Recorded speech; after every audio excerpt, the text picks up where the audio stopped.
Assalamualaikum warahmatullahi wabarakatuh. Shalom, Om Swastiastu, Namo Buddhaya, salam kebajikan, dan salam sejahtera bagi kita semua.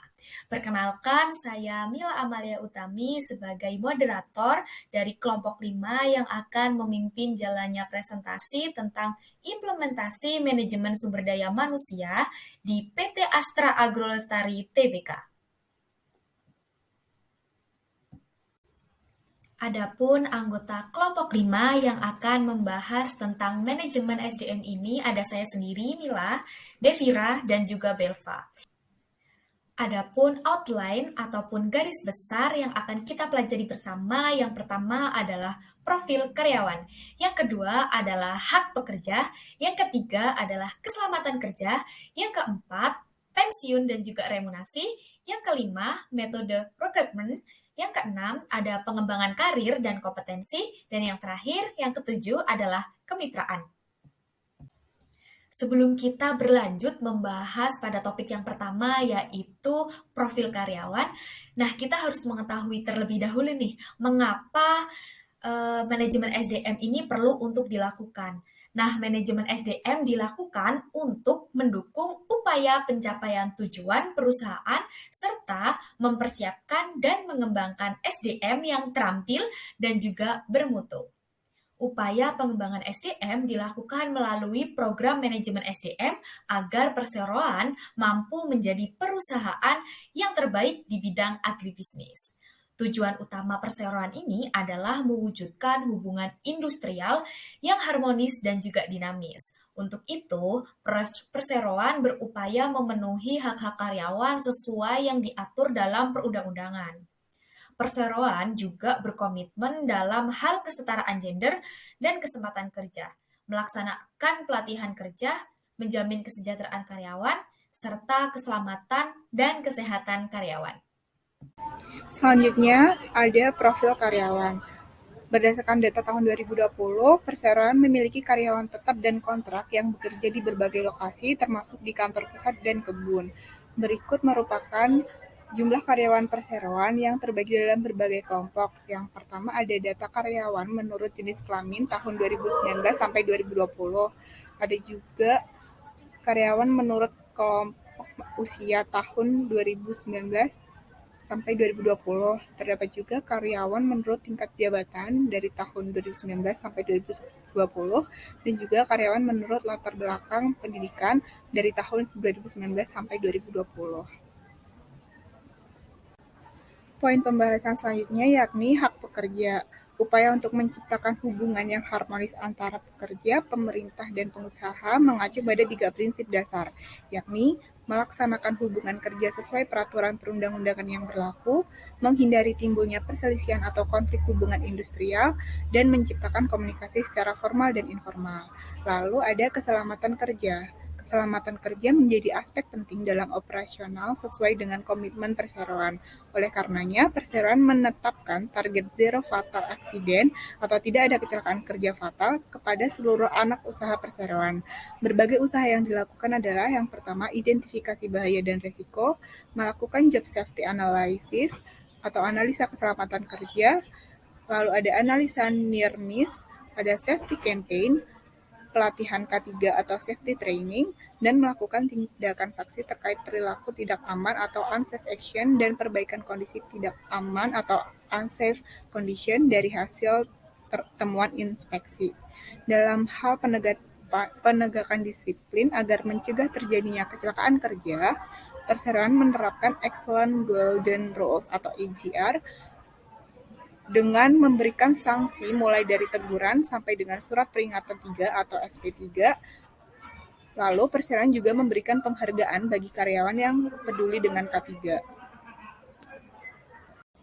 Pembahasan selanjutnya ada pensiun dan remunerisasi.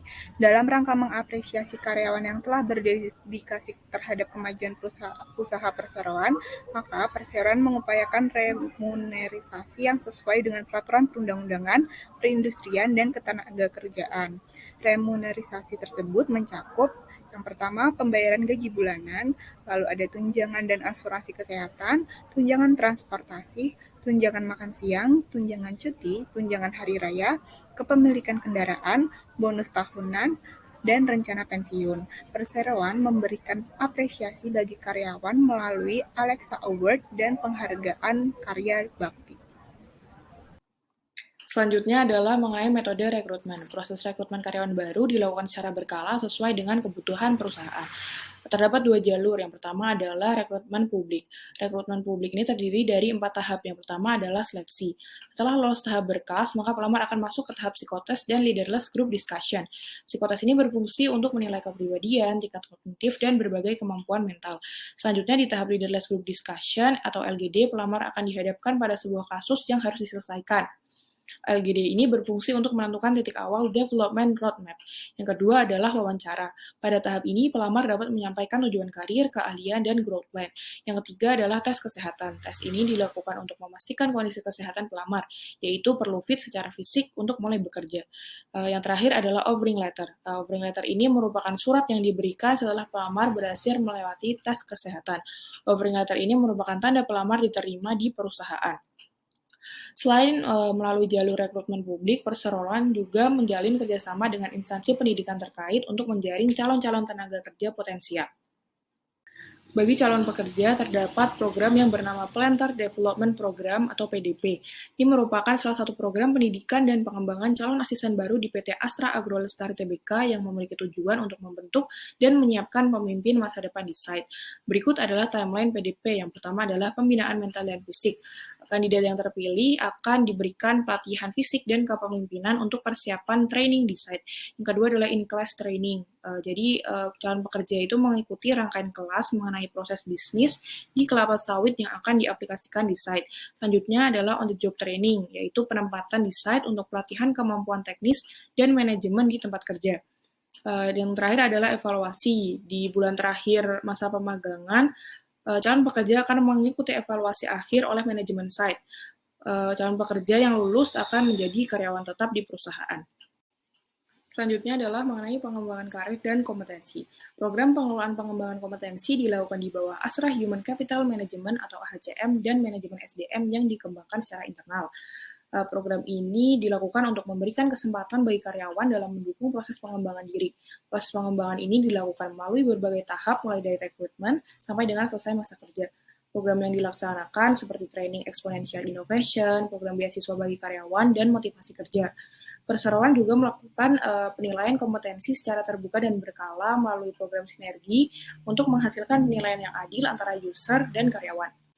Dan yang terakhir adalah mengenai kemitraan. Perseroan melakukan berbagai upaya untuk menjadi perusahaan yang berkontribusi bagi pembangunan dan kesejahteraan bangsa dengan melakukan kemitraan dalam bentuk pembelian TBS dari perkebunan milik masyarakat, kerjasama dalam bentuk plasma atau KKPA, dan program peningkatan pendapatan masyarakat atau income generating activity.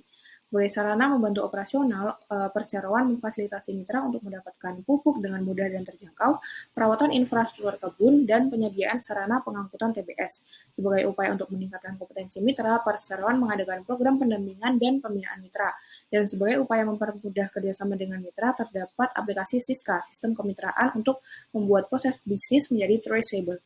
Perseroan memberikan apresiasi kepada mitra dengan program Amarta, apresiasi mitra terbaik Astra Agrolestari, yang diberikan kepada mitra yang memiliki komitmen tinggi terhadap kemitraan. Berikut merupakan daftar pustaka yang kami gunakan. Cukup sekian presentasi dari kami. Terdapat banyak kesalahan, kami mohon maaf. Apabila dari teman-teman ada pertanyaan, teman-teman bisa menuliskannya di kolom komentar ataupun bisa disampaikan secara langsung ketika proses diskusi berlangsung. Terima kasih. Wassalamualaikum warahmatullahi wabarakatuh.